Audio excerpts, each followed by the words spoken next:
Luciano, défaite ce soir, dans des circonstances un peu particulières. On sait que l'équipe était encore amputée de nombreux joueurs importants. Ben, le problème, c'est que c'est 4 joueurs français et les Français, c'est compliqué parce qu'on n'a déjà pas beaucoup de profondeur. C'est sûr que hier, on a pris un gros coup sur la tête avec la blessure de Raph et voilà, c'est... J'ai envie de dire qu'on n'a pas de réussite nulle part parce qu'on envoie 5 joueurs aux sélections seniors et U20 et il y en a 3 qui reviennent blessés. Raph, il a joué à Strasbourg, mais on lui avait dit qu'il avait un hématome, puis en réalité, c'est beaucoup plus grave. Donc, Raph, on le perd avec la sélection senior durant la trêve et Jules Gallet et Théo Sarlev avec la sélection U20. Donc, on pensait souffler durant la trêve et récupérer un peu d'énergie, mais ça a été le contraire. Mais la réaction, elle a été bonne ce soir. J'ai trouvé qu'on a fait un bon match. Il y a eu 2 matchs dans un. Il y a eu les 20 premières minutes et les dernières 40. Sauf que c'est à l'image de notre saison jusqu'à maintenant. C'est-à-dire que il marque sur un compte, le seul compte. Contos échappe sa crosse, donc ils ont un 4 contre 2 et le seul compte, ils la mettent dans le fond. Et il marque sur 2 buts sur le power play. Mais on concède que 3 occasions. Sur ce premier tiers, ça finit 3-0. Et puis sur les derniers 2 tiers, c'est 20-10 les tirs et c'est, je pense, 9-4 les occasions pour nous sur les derniers 40 secondes, les 40 minutes, pardon. Mais sur notre temps fort, c'est-à-dire les 40 minutes, c'est 9-4 les occasions, ça finit à 1 le match. Donc, nos adversaires ont plus de réussite que nous. Nos gardiens ne sont pas en réussite, nos attaquants ne sont pas en réussite. Notre jeu en infériorité n'est pas en réussite. Voilà, on est en manque de réussite un peu partout. Je pense que sur le power play, je suis un peu déçu parce qu'on n'a pas eu beaucoup d'occasions, mais on aurait pu, je pense, être plus dangereux. Mais sur le reste, sur le contenu, voilà. La réaction du deuxième tiers, elle est quand même très significative parce que tu rentres à 0-3, ça doit être compliqué. Non, on ne s'est pas affolé. On a dit j'ai dit aux joueurs qu'il y avait 40 minutes, que si on marquait le prochain but, puis on aurait pu le marquer même avant, on a eu le penalty. Voilà. Mais on a bossé les 40 dernières minutes, on a beaucoup donné. Je suis content de l'effort. Il faut continuer à aller de l'avant. C'est sûr qu'il va nous falloir de l'aide, là, parce que, surtout derrière, Robin, il a fait ce qu'il pouvait derrière. Il revient d'une blessure, puis en plus, on lui demande de jouer derrière, et il a bien fait. Sur le 3e tiers, on l'a utilisé à l'avant pour pousser un peu plus, pour essayer d'aller chercher l'égalisation, mais voilà. La titularisation d'Ariel dans les cages, c'est pour faire reposer Jordan Cook un peu, ou il y a des raisons particulières? Jordan, Jimmy a fait un beau match, mais il n'a pas eu de réussite non plus. On n'accorde que cette occasion, mais on prend 4 buts. C'est pas... Mais Jordan, c'était pareil à Strasbourg. Donc j'essaie de... Si le joueur n'est pas en réussite, je suis obligé de donner la chance à quelqu'un d'autre. Mais...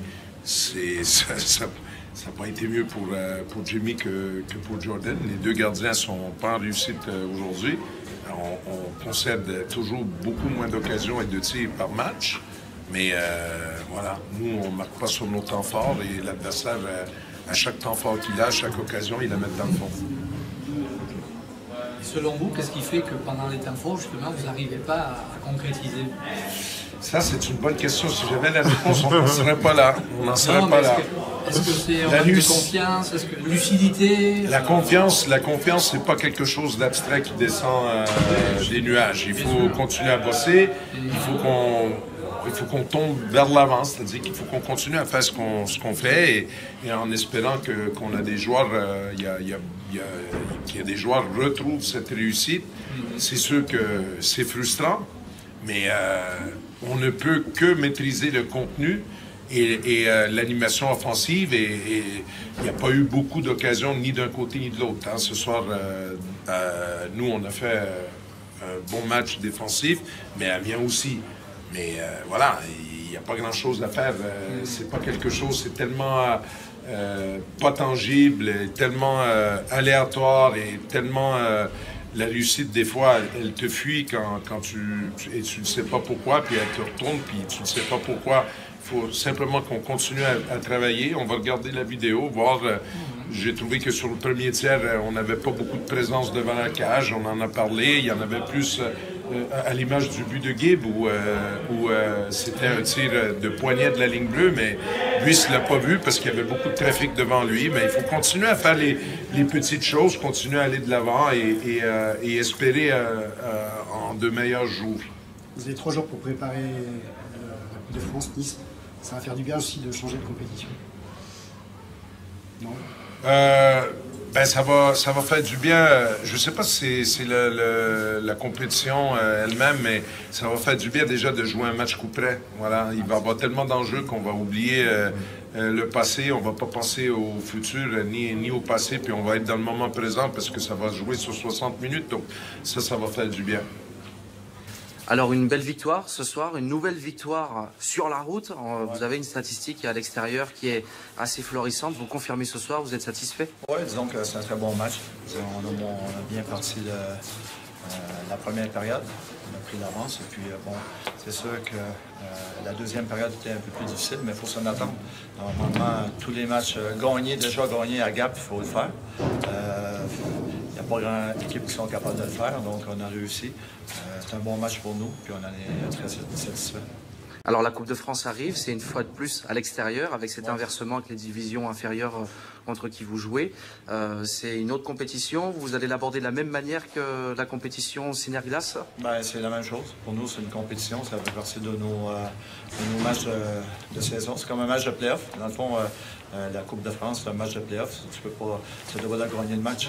Donc c'est le match aller. Et puis c'est tout. Donc il faut être prêt pour ce match-là, c'est très important pour nous. Pour revenir dans ce match, on a vu beaucoup de sacrifices de la part de vos gars, beaucoup de passes coupées, de palais bloqués. On a vu Jérémy Roman revenir plusieurs fois sur le banc, grimaçant. Ouais. Une fin de match difficile. Vous avez senti que ça pouvait basculer à un moment donné? Non, c'est sûr. Gap ont une excellente équipe. C'est une équipe qui, vous l'avez vu, au dernier match, sont revenus contre Strasbourg. Donc c'est une équipe qui n'abandonne jamais, qui travaille. Pour nous, bon, c'est un peu la même chose qu'on va amener à notre équipe. Une équipe comme Gap, qui travaille, qui est intense, qui va être acharnée. Donc à l'image de Gap, on va avoir le même style d'équipe. Vous avez quelque chose à redire sur votre match? S'il y a une petite chose que vous voudriez modifier sur le match de ce soir pour les prochains à venir, s'il y a quelque chose que vous avez vu? Je pense pas. Je pense que c'est une victoire d'équipe. On a vu le 4e trio qui a contribué, deux buts des joueurs du 4e trio. Donc c'est une victoire d'équipe. Tout le monde a contribué. 2 buts en avantage numérique. Le gardien était excellent comme d'habitude. Et puis bon, c'est une belle victoire d'équipe. Le premier but de Thomas Suhr que vous avez récompensé avec l'élection du MVP. Non, c'est sa mère qui a choisi le joueur du match.